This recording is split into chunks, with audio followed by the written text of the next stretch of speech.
आज की वीडियो वैसी नहीं जैसी मैं ज्यादातर वीडियोस बनाती हूँ। मोस्ट ऑफ टाइम मैं साइकोलॉजी फैक्ट्स पर वीडियोस बनाती हूँ या फिर आपको इंफॉर्मेशन देने की कोशिश करती हूँ एक नए टॉपिक के बारे में। बट आज की वीडियो है कोलकाता केस के बारे में। इस केस की क्या साइकोलॉजी है और ये केस की वजह क्या हो सकती है। अकॉर्डिंग टू साइकोलॉजी, जब भी हम कुछ ऐसा करने जाते हैं जो कि हमने पहले नहीं किया होता, हमारा कॉन्शियस माइंड उसको रेसिस्ट करता है। क्यों? हमारा जो कॉन्शियस माइंड होता है हमेशा उस चीज को करने की कोशिश करता है जिसके हम यूज टू होते हैं या फिर जो हमारी डेली लाइफ में रूटीन होती है। जब भी हम कोशिश करते हैं कुछ नया करने की, हमारा ब्रेन उसको रेसिस्ट कर देता है। तो बात करते हैं इस केस की कि इस केस के पीछे की साइकोलॉजी क्या है अकॉर्डिंग टू साइकोलॉजी। जैसा कि हमें इंफॉर्मेशन मिल रही है कि एक 31 साल की डॉक्टर का रेप किया गया आधी रात को, जहां पर वो रेस्ट कर रही थी और रेस्ट करने गई थी। एक सेमिनार रूम में चेयर पर वो सो रही थी अकॉर्डिंग टू इंफॉर्मेशन, और वहीं पर ही संजय रॉय जाता है और उसको रेप करने की कोशिश करता है। क्या आपको लगता है कि कोई इंसान इमीडिएटली किसी कमरे में सोने के लिए जाए और वहां पर किसी औरत को सोता हुआ देखे, इमीडिएटली उसमें ये अटेंशन आ जाए कि मैं इसको रेप करूं? नहीं, उससे पहले उसने पॉर्न वीडियोस देखी और साथ ही साथ अकॉर्डिंग टू साइकोलॉजी उसके सबकॉन्शियस माइंड में ये चीजें पहले से ही थी, या फिर आप कह सकते हो उसने कई औरतों को, कई लड़कियों को ऐसी हार्मफुल एक्टिविटीज की हैं, तभी उसने ये केस को अंजाम दिया। या आप कह सकते हो कि उस लड़की को रेप किया। उसने कुछ ना कुछ कई औरतों के साथ जरूर किया, चाहे वो थोड़े में किया या ज्यादा में। उस लड़कियों ने, औरतों ने इसकी ये हैवानियत को अवॉइड किया और धीरे धीरे कर कर वो आदमी इस लेवल पर आ गया कि उसने रेप अटेम्प्ट कर दिया। मे बी उसने कई औरतों को, लड़कियों को गलत वे से टच किया हो, कमेंट्स किए हों, लड़कियों ने जवाब ना दिया हो, औरतों ने अवॉइड करने की कोशिश की हो, प्राइवेट पार्ट्स पर टच किया हो, और हो भी सकता है कि किसी के साथ कुछ ऐसा करने की कोशिश की हो और वो लड़की पहले बच गई हो। कुछ भी हो सकता है, कुछ भी अजम्पशन हो सकती है। डेफिनेटली ये इंसान लड़कियों पर कमेंट करता होगा और ना करते हुए भी इसने गलत तरीके से कई औरतों को जरूर छुआ होगा, तभी इसने रेप किया।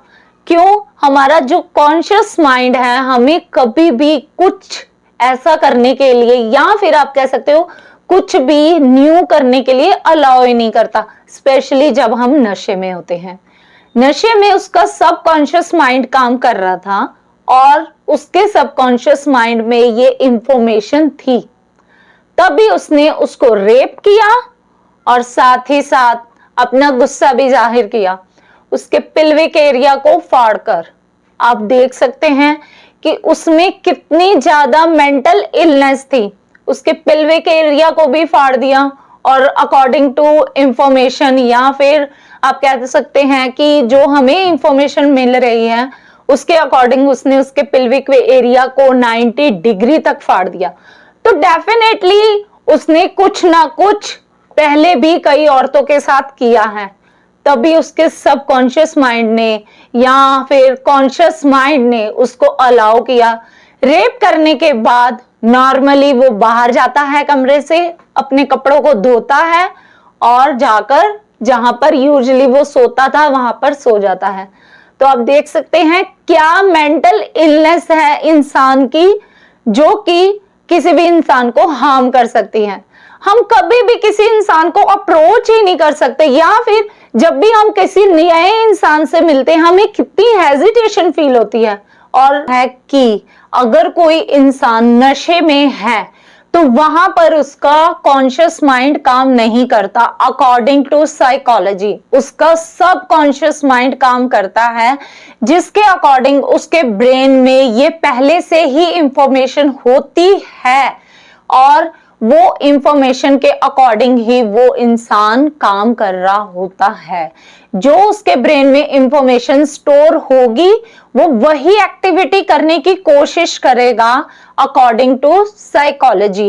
तो इससे ये पता चलता है कि उस इंसान ने पहले भी कई औरतों और लड़कियों को परेशान किया है और उन लड़कियों ने उनको या उस इंसान को अवॉइड करने की कोशिश की। अपने साथ उनके साथ जो भी हुआ उन्होंने उस इंसिडेंट को दबाया और आज वो इंसान एक दरिंदा बना, या फिर आप कह सकते हो ऐसे इंसिडेंट को अंजाम दिया जो कि बहुत ही शर्मनाक था हमारी सोसाइटी के लिए। तो आप ये लगाइए कि उस फैमिली पर क्या बीती होगी जिन्होंने अपनी बेटी को बिना कपड़ों के देखा और जिन्होंने उस पर इतना टाइम लगाया, पैसा लगाया कि ताकि उनकी बच्ची डॉक्टर बन सके। उस फैमिली की फीलिंग्स को परेशान किया या फिर आप कह सकते हो फीलिंग्स को मार दिया और उस लड़की को कितना दर्द दिया, उसके पेल्विक एरिया को ही फाड़ कर रख दिया। तो आप लगाइए वो मेंटली कितना इल था। और हमें मेंटल इलनेस के बारे में जरूर बात करनी चाहिए, मेंटल हेल्थ के बारे में जरूर बात करनी चाहिए। एक इंफॉर्मेशन के अकॉर्डिंग एक लेडी रिसर्च कर रही थी रेपिस्ट माइंडसेट पर और मर्डरर माइंडसेट पर। उन्होंने नोटिस किया, जब वो रेपिस्ट से मिले उन्होंने ये चीज नोटिस की कि जिन लोगों ने लड़कियों का रेप किया या फिर औरतों का रेप किया उनका माइंडसेट ये था कि जो उन्होंने किया उस चीज का उन्हें पछतावा नहीं है या था। उन लोगों को, रेपिस्ट को, उस चीज का कोई भी पछतावा नहीं था कि उन्होंने किसी का रेप किया या फिर उनकी लाइफ को खराब किया। वहीं पर अगर उन्होंने रिसर्च की जिन लोगों ने दूसरों को मारा या फिर किसी की हत्या कर दी, उनको इस चीज का रिग्रेट था कि उन्होंने गुस्से में आकर ये काम कर दिया या फिर वो बहुत ज्यादा गुस्से में थे, वो अपने आप को कंट्रोल नहीं कर पाए। तो ये दोनों डिफरेंट साइकोलॉजिस्ट थी, एक रेपिस्ट की और एक कत्ल करने वाले इंसान की। उन्होंने इस पर काफी रिसर्च कर ये बताया कि जो रेपिस्ट होते हैं इनके अंदर पहले से ही किसी ना किसी तरह का गुस्सा होता है, एग्रेशन होता है, और जब ये रेप करते हैं इनको कोई रिग्रेट नहीं होता, ये रिग्रेट फील ही नहीं करते। के थ्रू या फिर आप कह सकते हो इस इंफॉर्मेशन के थ्रू मैं उस फैमिली का दर्द तो नहीं कम कर सकती जिनकी बेटी अब इस दुनिया में नहीं है, बट ये प्रार्थना जरूर कर सकते हैं कि उनको जल्दी से जल्दी जस्टिस मिले और जो वो हैवान है संजय रॉय उसको कड़ी से कड़ी सजा मिलनी चाहिए। हमारा प्रशासन इसके लिए काम करे और साथ ही साथ हम लोगों को मेंटल इलनेस पर बात करनी चाहिए, मेंटल हेल्थ पर बात करनी चाहिए, या फिर आप कह सकते हो कि हमें इस चीज की अवेयरनेस फैलानी चाहिए। कहीं ना कहीं हमारी मेंटल हेल्थ हमारी लाइफ में बहुत ज्यादा इंपॉर्टेंट रोल प्ले करती है। तो कमेंट में बताइए कि आपके लिए भी मेंटल हेल्थ की क्या वैल्यू है, या फिर मेंटल हेल्थ कहीं ना कहीं हमारे समाज में इंपॉर्टेंट रोल प्ले करती है।